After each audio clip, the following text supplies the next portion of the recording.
Assalomu alaykum, bizni YouTube tarmog'ida kuzatib borayotgan yurtdoshlarimiz. Bugun 29-may 2025-yil Big Ben navli shoftoligimizni sizlarga ko'rsatib o'tamiz. Juda ham kalibrovkasi yirik bo'ladigan shoftoli Big Ben bo'ladi. Mana endi yetilyapti bu. Yana bir 5 kun, 6 kundan keyin yetiladi. Yana bir qiziq ma'lumotni aytib o'taman. Patagonia shoftoli endi yetilib pishib sotilyapti. Juda ertaki navida Patagonia ham. Lekin Big Ben ham mana yetilib qoldi-da hozir.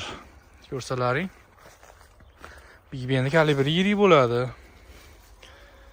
Patagoniyada. Mana buni qaranglar-da hosillarni. Mana hech qancha vaqt qolmadi, yetiladi.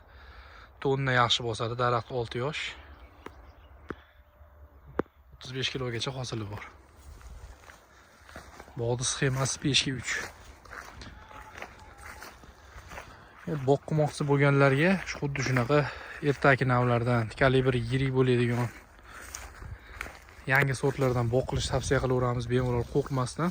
Sababi yaxshi narxda sotilyapti. Polni qizaradi, bu qorayib qizaradi. Mana adaylarni ham ko'rsalaring. Hosildorligi zo'r. Mana shu narsa polni qizaradi. Shunda yetiladi bu. Big Ben 29-may. Kecha kuni Patagoniyaning videosini qo'yganman, ko'rgan bo'lsalaring. Endi mana shunaqa Big Ben. Yana bir qiziq narsani sizlarga ko'rsatib o'taman. 29-may sanasida ham Samanta anjar shoftoli eng ertaki bo'ladi. Undan ham birinchi pishadigan shoftolimiz bor. Bir tupgina sortini ko'paytirish maqsadida olib kelganmiz uni. Dividona degan ancha shoftolimiz bor mana. Mana holat. Bu yetilib bo'ldi, mana ko'ryapsizlar, 29-may Dividona. Mana.